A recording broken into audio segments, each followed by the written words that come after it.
Di Gerar pula terjadi konflik antara penduduk setempat dengan pengikut Nabi Ishak alaihissalam mengenai sumur air miliknya. Raja Gerar pada waktu itu adalah Abimelech. Ketika Abimelech mengetahui bahwa sumur-sumur milik Nabi Ishak alaihissalam telah menjadi sumber perselisihan antara penduduk setempat dengan pengikut Nabi Ishak alaihissalam, ia kemudian memanggil Nabi Ishak alaihissalam untuk berdiskusi mengenai masalah tersebut. Dalam diskusi tersebut, Abimelech menawarkan perdamaian kepada Nabi Ishak alaihissalam dengan menyatakan bahwa mereka ingin hidup berdampingan secara damai meskipun ada ketegangan sebelumnya terkait sumur air tersebut. Dengan kebijaksanaan serta sikap damai dari Nabi Ishak alaihissalam, kesepakatan damai tercapai antara Nabi Ishak alaihissalam dengan Raja Abimelech. Setelah melewati berbagai tantangan dalam berdakwah, akhirnya Nabi Ishak alaihissalam wafat di Hebron pada usia 180 tahun setelah menjalani kehidupan sebagai seorang nabi dan pemimpin keluarga. Sebelum meninggal, Nabi Ishak alaihissalam memberikan nasihat kepada anak-anaknya mengenai pentingnya menjaga ajaran tauhid serta berpegang teguh pada iman kepada Allah Subhanahu wa taala. Bismillahirrahmanirrahim. Saudara-saudaraku penggemar kisah-kisah Islami dimanapun Anda berada, semoga kita selalu dalam limpahan keberkahan Allah Subhanahu wa taala yang Maha Kuasa. Kali ini kita akan membahas salah satu nabi pilihan Allah Subhanahu wa taala, yaitu Nabi Ishak alaihissalam, yang akan memperkaya wawasan mengenai sejarah perjalanan hidup dari para nabi-nabi kita. Nabi Ishak alaihissalam adalah salah satu nabi yang sangat dihormati dalam tradisi Islam. Nabi Ishak alaihissalam merupakan putra dari Nabi Ibrahim alaihissalam dan Siti Sarah, serta saudara dari Nabi Ismail alaihissalam.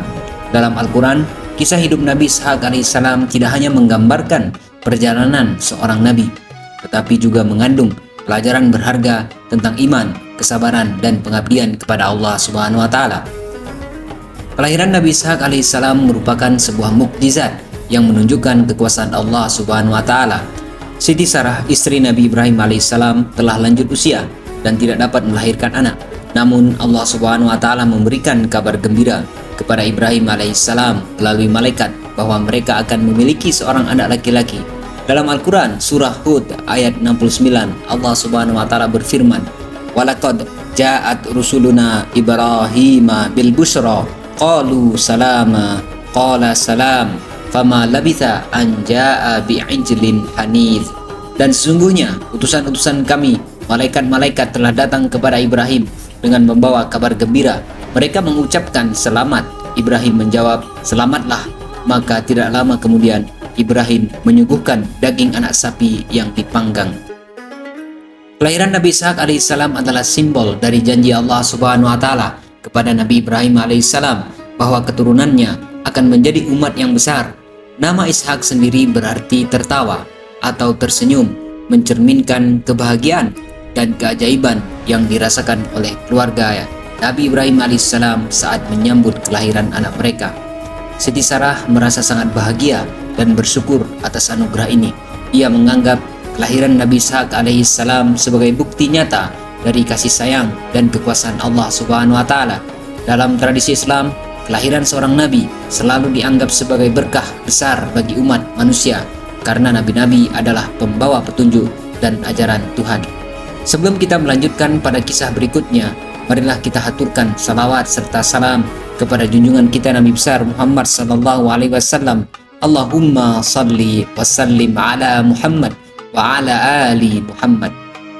Sejak kecil Nabi Ishak alaihissalam dibesarkan dalam lingkungan yang penuh iman dan tauhid. Ayahnya Nabi Ibrahim alaihissalam adalah contoh teladan bagi Nabi Ishak alaihissalam dalam hal keteguhan iman dan ketaatan kepada Allah Subhanahu wa taala. Nabi Ibrahim alaihissalam dikenal sebagai Khalilullah atau sahabat Allah, dan nilai-nilai keimanan yang diajarkan kepada Nabi Ishak alaihissalam membentuk karakter serta kepribadiannya. Nabi Ishak alaihissalam tumbuh menjadi seorang anak yang cerdas dan penuh kasih sayang. Nabi Ishak alaihissalam sering mendengarkan cerita-cerita dari ayahnya tentang perjalanan hidup mereka, tantangan yang dihadapi, serta bagaimana Allah Subhanahu wa taala selalu memberikan pertolongan kepada hamba-hambanya yang beriman. Hal ini menanamkan rasa percaya diri dan keyakinan dalam diri Nabi Ishak alaihissalam bahwa Allah Subhanahu wa taala selalu bersama orang-orang yang beriman. Nabi Ibrahim alaihissalam juga mengajarkan pentingnya doa dan ibadah kepada Allah Subhanahu wa taala. Nabi Ibrahim alaihissalam sering mengajak Nabi Ishak alaihissalam untuk berdoa bersama, memohon petunjuk dan rahmatnya. Dengan demikian, sejak dini Nabi Ishak alaihissalam sudah terbiasa untuk mendekatkan diri kepada Allah Subhanahu wa taala melalui doa dan ibadah. Sebagai seorang nabi, Nabi Ishak alaihissalam melanjutkan misi ayahnya Nabi Ibrahim alaihissalam. Setelah Nabi Ibrahim alaihissalam wafat, tanggung jawab untuk menyebarkan ajaran tauhid di kalangan kaumnya jatuh kepada Nabi Ishak alaihissalam.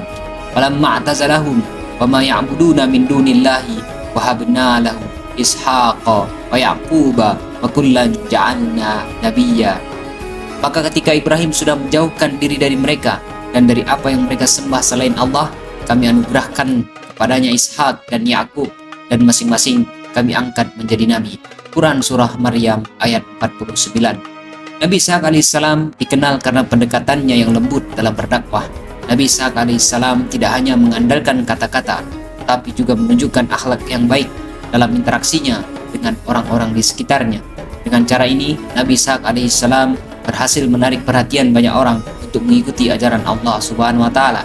Di tengah masyarakat yang sering kali terjerumus dalam penyembahan berhala dan praktik-praktik jahiliyah lainnya, Nabi Ishak alaihissalam berusaha keras untuk mengajarkan pentingnya iman kepada Tuhan yang Maha Esa.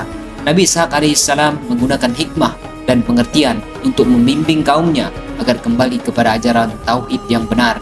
Nabi Ishak alaihissalam menikah dengan Rafkah atau Rebekah, seorang wanita yang juga berasal dari keturunan Nabi Ibrahim alaihissalam. Dari pernikahan ini mereka dikaruniai dua anak kembar, Esau dan Yakub. Yakub kemudian menjadi salah satu nabi besar dalam sejarah Islam, dikenal sebagai bapak bagi bangsa Israel yang melanjutkan ajaran tauhid kepada umatnya. Keluarga Nabi Ishak alaihissalam memainkan peran penting dalam sejarah kenabian dan penyebaran agama Allah Subhanahu wa taala di muka bumi ini. Seiring berjalannya waktu, hubungan antara Esau dan Yakub menjadi semakin kompleks. Esau adalah seorang pemburu yang kuat dan berbadan tegap, sementara Yakub lebih suka tinggal di rumah dan membantu ibunya. Meskipun keduanya memiliki sifat yang berbeda, Nabi Ishak alaihissalam berusaha untuk menciptakan lingkungan keluarga yang harmonis dengan memberikan kasih sayang kepada kedua putranya.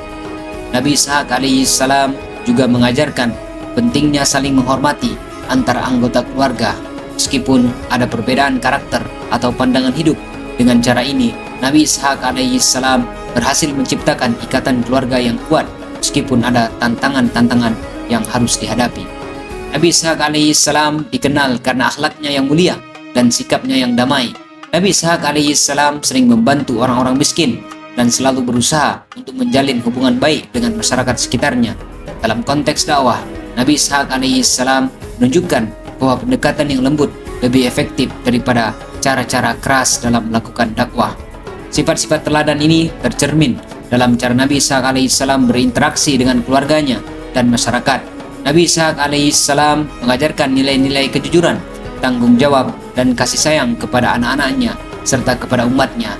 Ketika Nabi Ishak alaihissalam melihat bahwa anak-anaknya memiliki sifat yang berbeda, Esau sebagai pemburu yang kuat dan Yakub sebagai sosok yang lebih lembut, Nabi Ishak alaihissalam tetap berupaya untuk memberikan kasih sayang dan perhatian kepada keduanya. Nabi Ishak alaihissalam juga dikenal sebagai sosok yang sabar dalam menghadapi berbagai cobaan hidup. Ketika menghadapi kesulitan atau tantangan dalam dakwahnya, sikap tenang dan bijaksana selalu ditunjukkan oleh Nabi Ishak alaihissalam. Kesetiaan Nabi Ishak alaihissalam terhadap Allah Subhanahu wa taala juga terlihat dalam berbagai peristiwa penting dalam hidupnya. Meskipun tidak ada perintah langsung untuk mengorbankan anaknya, seperti halnya pada Nabi Ibrahim alaihissalam dengan Nabi Ismail alaihissalam. Kesetiaan Nabi Ishak alaihissalam untuk mengikuti perintah Allah Subhanahu wa taala menjadi contoh bagi umat muslim tentang pentingnya ketaatan. Salah satu momen penting dalam hidup Nabi Ishak alaihissalam adalah ketika Nabi Ishak alaihissalam menghadapi tantangan setelah kematian ayahnya. Setelah wafatnya Nabi Ibrahim alaihissalam, tanggung jawab untuk menjaga ajaran tauhid jatuh ke tangan Nabi Ishak alaihissalam. Dalam situasi ini, Nabi Ishak alaihissalam menunjukkan keteguhan hati dan komitmen terhadap ajaran Allah Subhanahu wa taala. Di tengah masa sulit tersebut, Nabi Ishak alaihissalam tetap berdoa kepada Allah Subhanahu wa taala agar diberikan petunjuk dalam menjalankan tugas berat dalam menyebarkan dakwah. Doa-doa Nabi Ishaq alaihissalam selalu dipanjatkan dengan penuh harapan agar Allah Subhanahu wa taala memberikan kekuatan untuk menghadapi berbagai ujian hidup. Seperti ayahnya, Nabi Ishaq alaihissalam juga memiliki pengalaman spiritual mendalam ketika berdoa kepada Allah Subhanahu wa taala untuk mendapatkan keturunan yang baik. Doa-doa Nabi Ishaq alaihissalam dikabulkan dengan lahirnya Yakub dan Esau. Ketika Nabi Ishaq alaihissalam semakin tua, Nabi Ishaq alaihissalam menghadapi tantangan baru ketika terjadi kelaparan di tanah Kan'an. Dalam situasi sulit ini, Allah memerintahkan Nabi Ishaq alaihissalam untuk tinggal di Gerar, sebuah wilayah yang saat ini terletak di wilayah Palestina, daripada pergi ke Mesir. Di Gerar, meskipun mengalami kesulitan ekonomi akibat kelaparan tersebut, Nabi Ishaq alaihissalam tetap setia pada perintah Allah Subhanahu wa taala. Di Gerar pula terjadi konflik antara penduduk setempat dengan pengikut Nabi Ishaq alaihissalam mengenai sumur air miliknya. Raja Gerar pada waktu itu adalah Abimelekh. Ketika Abimelekh mengetahui bahwa sumur-sumur milik Nabi Ishaq alaihissalam telah menjadi sumber perselisihan antara penduduk setempat dengan pengikut Nabi Ishaq alaihissalam, ia kemudian memanggil Nabi Ishaq alaihissalam untuk berdiskusi mengenai masalah tersebut. Dalam diskusi tersebut, Abimelekh menawarkan perdamaian kepada Nabi Ishaq alaihissalam dengan menyatakan bahwa mereka ingin hidup berdampingan secara damai meskipun ada ketegangan sebelumnya terkait sumur air tersebut. Dengan kebijaksanaan serta sikap damai dari Nabi Ishaq alaihissalam, kesepakatan damai tercapai antara Nabi Ishaq alaihissalam dengan Raja Abimelekh. Setelah melewati berbagai tantangan dalam berdakwah, akhirnya Nabi Ishaq alaihissalam wafat di Hebron pada usia 180 tahun setelah menjalani kehidupan sebagai seorang nabi dan pemimpin keluarga. Sebelum meninggal, Nabi Ishaq alaihissalam memberikan nasihat kepada anak-anaknya mengenai pentingnya menjaga ajaran tauhid serta berpegang teguh pada iman kepada Allah Subhanahu wa taala. Am kuntum syuhada idh hadara Ya'qub al-maut idh qala li banihi ma ta'buduna min ba'di qalu na'budu ilahaka wa ilaha abaika Ibrahim wa Ismaila wa Ishaqa ilaha wahid wa nahnu lahu muslimun. Adakah kamu hadir ketika Yakub kedatangan tanda-tanda maut, ketika ia berkata kepada anak-anaknya, apa yang kamu sembah sepeninggalku? Mereka menjawab, kami akan menyembah Tuhanmu dan Tuhan nenek moyangmu, Ibrahim, Ismail, dan Ishak, yaitu Tuhan yang Maha Esa, dan kami hanya tunduk patuh kepadanya. Quran Surah Al-Baqarah ayat 133. Matian Nabi Ishaq alaihissalam meninggalkan warisan spiritual yang kuat bagi keluarganya serta umat manusia secara umum. Nabi Ishaq alaihissalam dikenang sebagai sosok nabi yang penuh kasih sayang serta dedikasi terhadap ajaran Tuhan yang Maha Esa. Kisah hidup dari Nabi Ishaq alaihissalam bukan hanya sekedar catatan sejarah, ia merupakan pelajaran abadi tentang bagaimana menjalani kehidupan dengan integritas moral tinggi serta komitmen terhadap ajaran agama demi mencapai kebahagiaan sejati baik di dunia maupun di akhirat nanti. Semoga kisah ini dapat terus dikenang sebagai pengingat bahwa setiap individu memiliki tanggung jawab moral untuk menjalani kehidupan sesuai dengan nilai-nilai kebaikan serta keadilan demi mencapai kebahagiaan duniawi maupun ukhrawi. Allahumma salli wa sallim ala Muhammad wa ala ali Muhammad. Allahu a'lam bishawab.